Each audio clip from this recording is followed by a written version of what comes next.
Several new developments in South suburban Dolton today. First, the state comptroller has suspended some payments to the village because it has failed to follow the law by providing financial reports.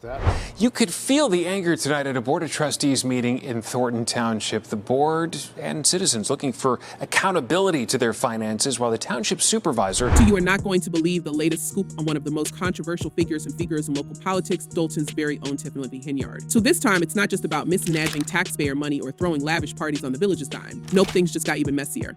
It turns out that the so-called super mayor is now facing eviction. Yes, you heard that right. A woman who pulls in a cool $300,000 a year somehow managed to miss her rent payments. But wait, there's more. We're talking about 3 whole months worth of rent, totaling $3,350. And if you're sitting there thinking, how does someone with that kind of salary not pay their rent? Well, trust us, you're not the only one confused. I think you should pay everybody. Is there a reason why you guys are not paying whatever that vendor is? What was it for? It was for shirts. That's what it's for. You just got it. Now, this story just gets juicier by the minute, because it's not just Tiffany who's on the hook here. Her boyfriend, Kamal Woods, is also named on the lease, which begs the question how are 2 grown adults, both reportedly making good money, failing to come up with a few thousand to keep a roof over their heads? It's no wonder people are starting to ask, is this some sort of sublease arrangement, or is there something more shady going on behind the scenes? We'll get into all of that in just a second, but first, let's rewind a bit and catch everyone up on who Tiffany Henyard is and why her name has been swirling around in controversy for quite some time. Deep debt, and that is the finding of an investigation of village finances and the spending habits of beleaguered Mayor Tiffany Henyard.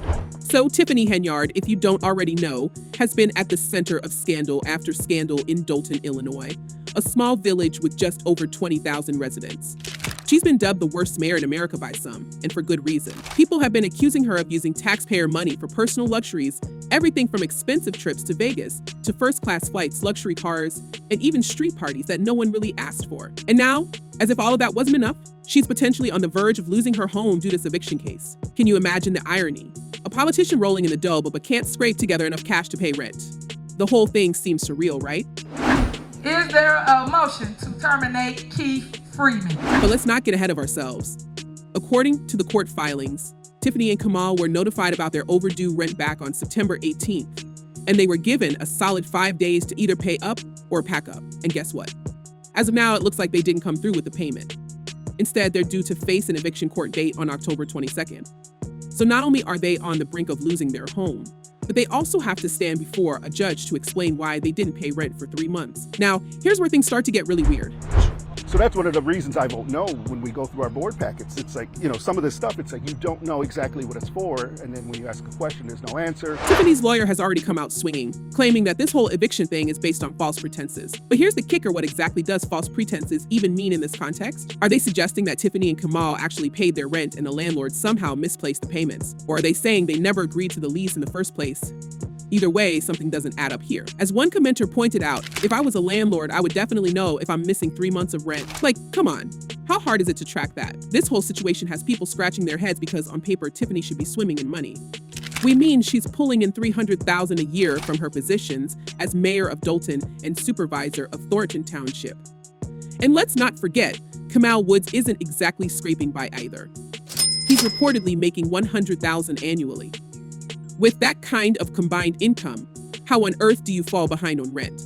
We're not talking about some extravagant mansion here. This is a regular house with rent set at a little over $1,100 a month. You'd think they'd be able to afford that with no problem, right? I was saying, no, he's not employed by us. So you have got just this gyration. So what's really going on here?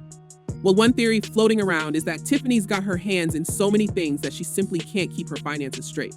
Between her job as mayor, her township supervisor role, and whatever else she's dabbling in, maybe she's just lost track of her obligations. But honestly, that doesn't seem like a good enough excuse when you're making that kind of money. Could it be that she's just a terrible financial manager? Some people sure think so. Now, let's talk about the house itself for a second. There's a lot of speculation that Tiffany might not even be living in this property, which makes the whole thing even sketchier. Some are suggesting that this house might be a front for something more sinister. One rumor that's been gaining traction is that the property could be a base for illegal activities. And get this, the eviction complaint even states that the landlord has been blocked from conducting inspections on the property. Now, we all know that landlords usually have the right to inspect their properties, especially if it's laid out in the lease. So why on earth would Tiffany and Kamal be preventing these inspections What are they hiding? Fox 32 has investigated Henyard's use of a police security detail, taking officers off the street and costing thousands of dollars. It's no surprise that people are starting to believe that this house could be tied to some sort of shady dealings. There are whispers of illegal operations taking place there, and honestly, given everything we know about Tiffany's past controversies, it's not hard to believe. Remember, this is the same woman who's been accused of throwing expensive, taxpayer-funded street parties and using public funds for personal travel. It's like every time we turn around, there's a new scandal involving her. At this point, nothing seems out of the realm of possibility. Sometimes we get invoices, but those invoices lead to more questions, and sometimes we don't get answers to those questions. And so it's not about clickbait, it's about just making sure the right thing is. And let's not forget about the broader picture here. Tiffany's legal troubles are piling up like never before. According to public records, she's currently facing a whopping 34 lawsuits, some of which are directly tied to her actions as mayor and township supervisor. These lawsuits range from financial mismanagement to more personal issues. And while some of them date back to as early as 2012, the most recent one just happens to be the case related to her eviction. Coincidence? We don't think so. Now, Tiffany has predictably come out denying all of this.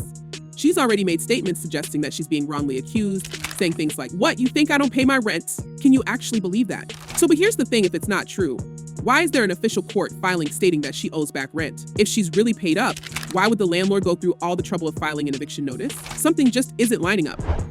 I do not handle anything as relates to with credit cards. As you heard me speak today in my board meeting about, I do not handle that. Some of those charges are for you, though. No, sir. And if you need more reason to be suspicious, let's dig into Tiffany's connections a little deeper. Her boyfriend, Kama Woods, isn't just some innocent bystander in all of this. There's evidence that he's tied to the mismanagement of a youth grant project that Tiffany has been overseeing. According to a Freedom of Information Act request, some questionable payments have been made in relation to this grant, with money seemingly being funneled to people who don't appear to be doing any real work. We're talking about thousands of dollars paid out with little to no explaining. Very appreciative to receive the information today. We have the best mayor ever. I've been here since 1993. For example, there's this one person, Aya Harris, who has reportedly received multiple payments, even though she's supposedly working part-time. According to the records, she's pocketing over $3,400, and no one seems to know if that's per month, per project, or what. The whole thing is incredibly murky, and it doesn't end there. There's another guy, Anthony Butler, who's been paid a staggering $33,000 twice in 1 month. It's unclear whether these are legitimate salaries or if this money is being funneled elsewhere. But let's be real, this doesn't look good. Even worse, the accounting surrounding these transactions is a complete mess. The records are full of cryptic entries with no clear explanation of what these payments are for. Is this money going toward actual youth programs, or is it being siphoned off for something else? There's no transparency here, and people are starting to wonder if the FBI might already be sniffing around. They knew what they were doing, and they thought they can get away with it. And hey, the fans aren't holding back their opinions on this whole mess either. One commenter nailed it when they said, "She don't pay bills, period. Unless taxpayers pay." That's a pretty brutal assessment. But honestly, it's not far from what a lot of people are thinking. After all, if Tiffany has been so reckless with public funds, what's to say she's not doing the same with her personal finances? Another fan offered up a different take, speculating that maybe Tiffany is doing this on purpose to make it seem like she's not rolling in cash. They wrote, maybe she's doing this to make it look like she hasn't been stealing all this money. I can just hear her now, while y'all all out here accusing me of stealing money. Then why don't I have enough to pay my rent? I know it's a stretch, but this is just how ratchet I believe she is. And honestly, that's a pretty interesting theory. Could Tiffany be playing some sort of long game here, trying to deflect accusations of embezzlement by making it look like she's struggling financially? It sounds crazy, but then again, crazier things have happened in the world of politics. This administration is shameful. Y'all are a disgrace. We're watching the fall of this administration. And speaking of financial struggles, let's talk about the insane spending spree that Tiffany has been on with public funds. We're talking about tens of thousands being spent on luxury trips, street parties, and personal travel. In one case, records show that Tiffany dropped over $85,000 on a party that barely anyone attended. And don't even get us started on the cars. She's been rolling around in luxury vehicles, all while the village she's supposed to be leading is millions of dollars in debt. If this doesn't scream mismanagement, then what does? And that's just the tip of the iceberg when it comes to her misuse of public funds. Earlier this year, former Chicago Mayor Lori Lightfoot was hired to investigate Tiffany's handling of the village's finances, and the preliminary findings are staggering. The village's general fund is now in a deficit of over $3.6 million. How does that even happen under one person's watch? It's almost like Tiffany is playing Monopoly with real money, except, it's not her money, it's taxpayer money. I am about to address some things as the supervisor. There will be no comments, there will be anything, it'll just be me addressing you guys to tell you what's going on. But the million-dollar question remains, will Tiffany manage to wiggle her way out of this one? Or is her time finally up? Will the truth about her financial dealings finally come to light? Or will she find a way to spin this in her favor yet again? What do you guys think? Could Tiffany's eviction and financial scandals be the final straw?